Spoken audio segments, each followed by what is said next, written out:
Assalamualaikum sahabat-sahabat yang dirahmati Allah. Hari ini saya akan menceritakan kisah Uwais Al-Qarni, sosok pemuda yang terkenal di langit.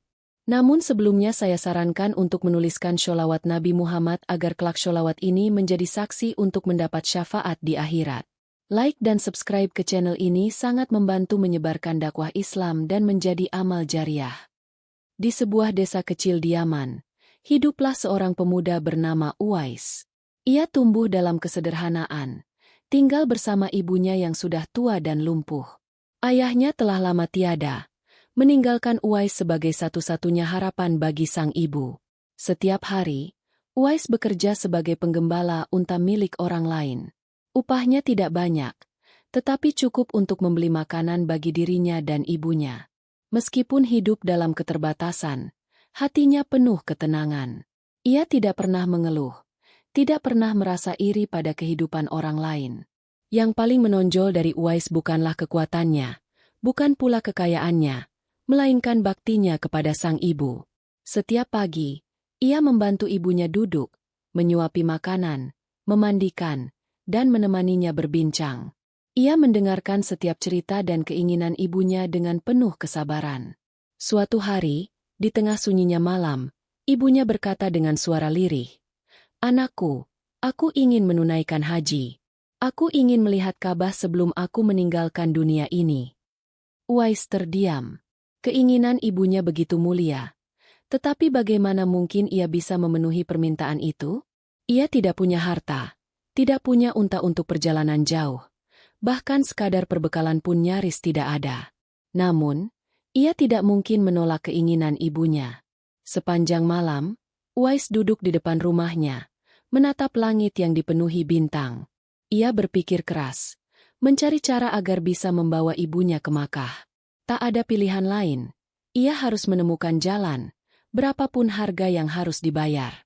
Di kejauhan, angin padang pasir berhembus pelan. Malam itu, Uwais telah memantapkan hatinya. Ia akan membawa ibunya ke Makkah, meski harus mengorbankan seluruh hidupnya. Uwais sadar, perjalanan dari Yaman ke Makkah bukanlah hal mudah. Jaraknya begitu jauh, melewati padang pasir yang panas dan ganas. Ia tak punya kendaraan, tak punya cukup uang untuk menyewa unta atau kafilah yang bisa membawa mereka. Namun, Uwais tak menyerah. Ia mulai mencari cara. Di sebuah pasar kecil, ia membeli seekor anak sapi. Orang-orang yang melihatnya keheranan. "Untuk apa kau membeli anak sapi itu?" tanya seorang pedagang. Uwais tersenyum. "Aku akan melatih diriku," jawabnya. Sejak hari itu, setiap pagi dan sore, Uwais menggendong anak sapi itu naik turun bukit. Awalnya terasa berat, tubuhnya gemetar, napasnya tersengal. Namun, ia terus melakukannya setiap hari. Seiring waktu, anak sapi itu tumbuh semakin besar, dan kekuatan Uwais pun ikut bertambah.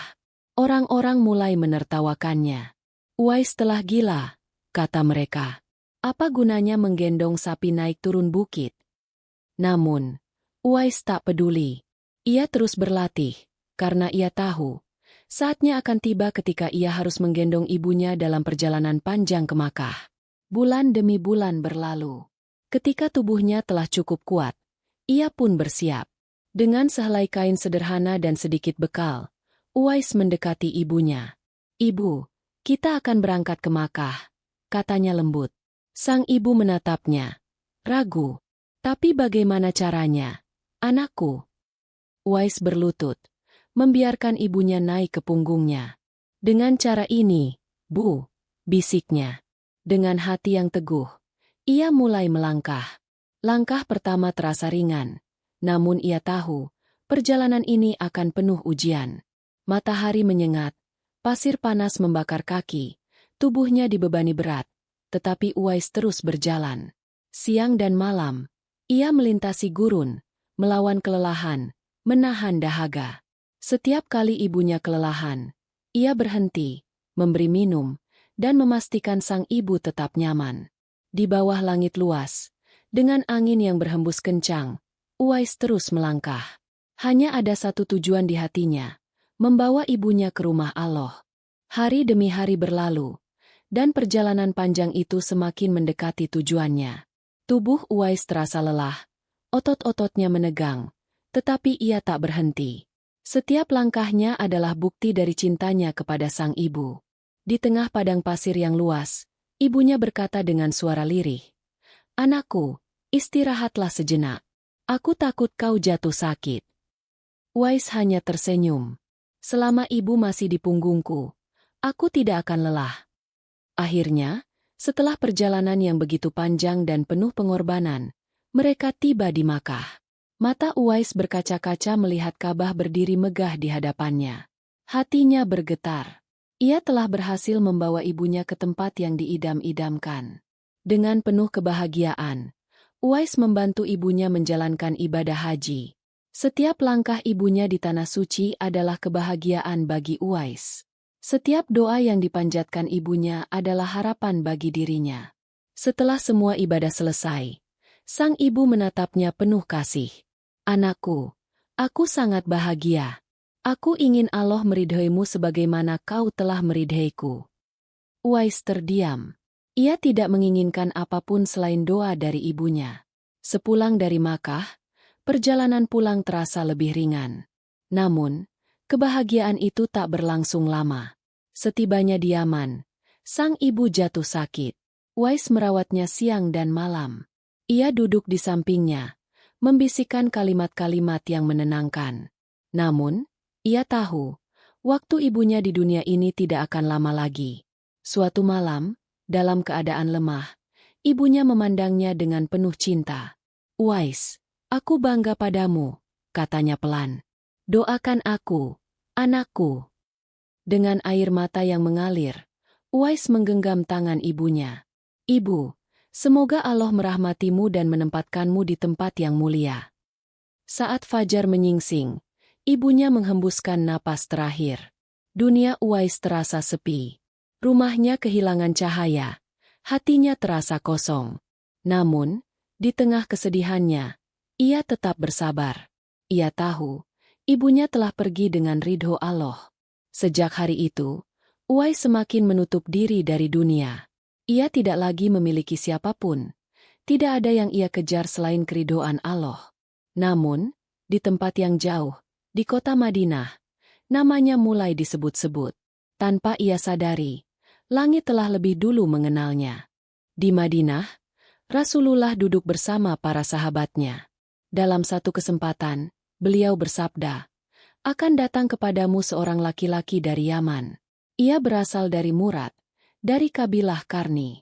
Ia memiliki seorang ibu yang sangat ia berbakti kepadanya. Seandainya ia berdoa kepada Allah, niscaya doanya dikabulkan. Jika kalian bertemu dengannya, mintalah doa darinya."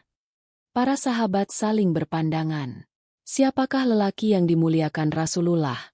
Tetapi tak seorang pun mengenalnya.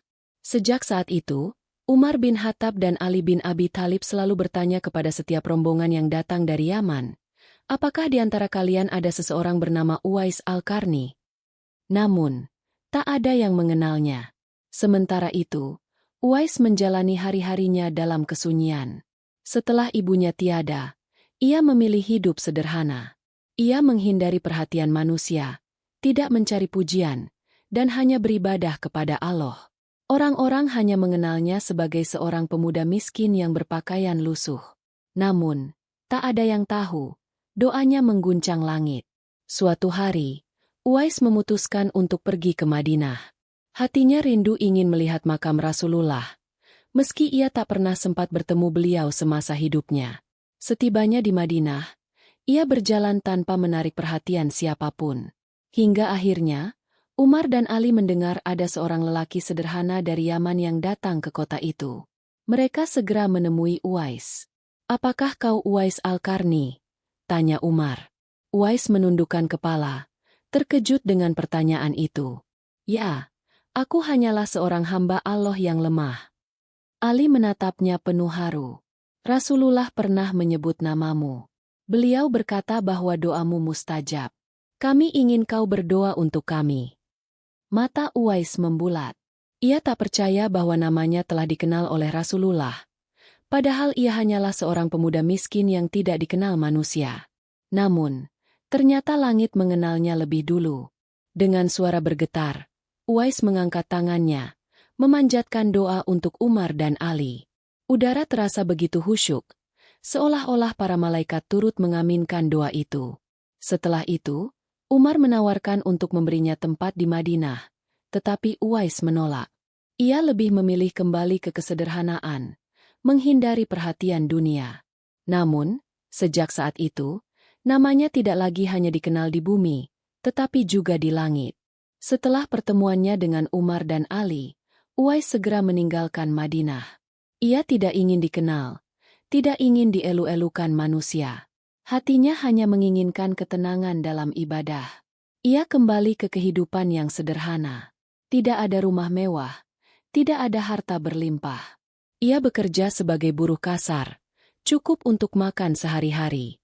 Jika ada lebih, ia berikan kepada mereka yang lebih membutuhkan.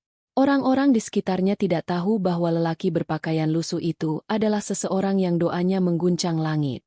Mereka mengira ia hanyalah seorang fakir biasa. Suatu hari, seorang pedagang kaya di Basrah mendengar tentang seorang hamba Allah yang sangat zuhud. Ia ingin memberinya hadiah sebagai tanda penghormatan. Ketika pedagang itu bertemu dengan Uwais, ia berkata, "Aku ingin memberikan pakaian yang lebih baik untukmu. Kau pantas mendapatkannya." Uwais tersenyum. "Apakah pakaian ini tidak cukup menutup auratku?" Pedagang itu mengangguk ragu. "Cukup, tetapi kau pantas mendapatkan yang lebih baik." Uwais menatapnya lembut. "Jika pakaian ini telah cukup untukku, mengapa aku harus mencari yang lebih baik?" Pedagang itu terdiam. Ia mulai mengerti bahwa lelaki di hadapannya bukanlah orang biasa. Hari demi hari, ketenaran Uwais mulai menyebar. Orang-orang mulai mencari keberadaannya, ingin meminta doa darinya. Namun, setiap kali seseorang bertanya tentang dirinya, ia segera pergi ke tempat lain. Ia tidak menginginkan dunia. Ia hanya ingin beribadah kepada Allah tanpa gangguan. Namun, semakin ia menghindar, semakin banyak orang yang ingin mencarinya. Hingga suatu hari, Uwais sadar bahwa hidupnya tak akan pernah sama lagi. Langit telah memilihnya, dan dunia mulai mengejarnya. Uwais semakin sulit menyembunyikan dirinya. Kemanapun ia pergi, orang-orang mulai mengenalnya. Mereka datang, meminta doa, ingin mendengar nasihat, atau sekadar melihat sosok yang namanya disebut oleh Rasulullah. Namun, Uwais tetap menghindar. Ia merasa gelisah jika manusia terlalu memujinya. Ia takut hatinya menjadi condong kepada dunia, takut keikhlasannya ternodai. Suatu hari, seorang pemuda datang kepadanya dan berkata, "Wahai Uwais, doakan aku agar hidupku berkah." Uwais menghela napas panjang. "Saudaraku, aku ini bukan siapa-siapa. Aku hanyalah seorang hamba yang banyak dosa." Pemuda itu menatapnya tak percaya. "Tetapi Rasulullah sendiri telah menyebut namamu. Apakah kau masih meragukan kedudukanmu di sisi Allah?" Uwais menundukkan kepala. "Jika manusia tahu semua dosa-dosaku, niscaya mereka akan membenciku lebih dari siapapun di dunia ini." Ia lalu beranjak pergi, meninggalkan pemuda itu dengan penuh kebingungan. Di dalam kesendiriannya, Uwais semakin memperbanyak ibadah. Ia menangis dalam sujudnya, memohon kepada Allah agar diberikan hati yang bersih, agar tak tergoda oleh sanjungan manusia. Namun, tubuhnya mulai melemah. Perjalanan hidupnya yang penuh pengorbanan mulai terasa di raga. Ia jatuh sakit, tetapi tak ada seorang pun yang tahu. Di sebuah tempat yang sepi, tanpa ada sanak keluarga atau sahabat dekat, Uwais terbaring lemah. Ia tersenyum, karena ia tahu, waktu pertemuannya dengan Allah semakin dekat. Namun, sebelum hembusan napas terakhirnya, satu hal masih tersisa. Ia ingin memastikan bahwa dunia tidak akan mengingatnya, agar ia bisa pergi tanpa dikenang. Ia lalu berdoa, memohon kepada Allah agar setelah kepergiannya, namanya dilupakan manusia. Di langit, para malaikat menyaksikan. Di bumi, dunia mulai bersiap kehilangan sosok yang tak pernah mengejar kemuliaan, tetapi justru dimuliakan oleh Allah. Hari itu tiba.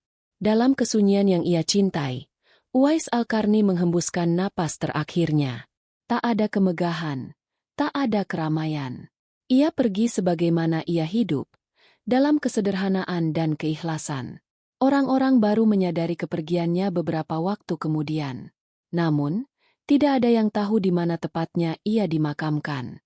Beberapa penduduk mengaku melihat sekelompok orang asing, berwajah bercahaya, mengurus jenazah Uwais. Mereka datang begitu tiba-tiba, memandikan, mengafani, dan menguburkan jasadnya, lalu menghilang tanpa jejak. Orang-orang bertanya-tanya, siapakah mereka? Namun, mereka yang beriman mengerti. Mungkin itu para malaikat yang turun untuk memuliakan hamba yang telah disebut namanya di langit. Setelah itu, nama Uwais Al-Qarni perlahan mulai menghilang dari ingatan manusia, seolah-olah ia tidak pernah ada. Doanya telah dikabulkan. Ia tidak dikenal di bumi, tetapi namanya tetap harum di langit. Namun, bagi mereka yang memahami makna ketulusan, kisahnya tetap hidup. Ia adalah bukti bahwa kemuliaan sejati bukan terletak pada harta, jabatan, atau pengakuan manusia, tetapi pada hati yang ikhlas hanya mengharap ridho Allah. Uwais pergi dalam keheningan, tetapi cahaya keteladanannya tetap bersinar bagi siapapun yang ingin mencari makna pengabdian sejati. Langit mengenalnya, dan itulah yang terpenting. Kisah Uwais Al-Qarni mengajarkan kita tentang ketulusan, bakti kepada orang tua, dan kerendahan hati. Ia tidak mencari pujian manusia, tetapi justru dimuliakan oleh Allah. Kemuliaan sejati bukan terletak pada harta atau kedudukan, tetapi pada hati yang ikhlas. Sebagaimana firman Allah dalam Al-Quran. Dan rendahkanlah dirimu terhadap mereka berdua dengan penuh kasih sayang dan ucapkanlah, wahai Tuhanku, kasihilah mereka keduanya, sebagaimana mereka berdua telah mendidik aku waktu kecil. Quran Surat Al-Isra 24. Catatan. Kisah ini adalah cerita fiktif yang dibuat seperti nyata agar dapat diambil hikmahnya. Terima kasih telah mendengarkan kisah ini. Jika kalian menyukainya, jangan lupa untuk like, komentar, dan subscribe agar bisa mendapatkan lebih banyak cerita penuh hikmah.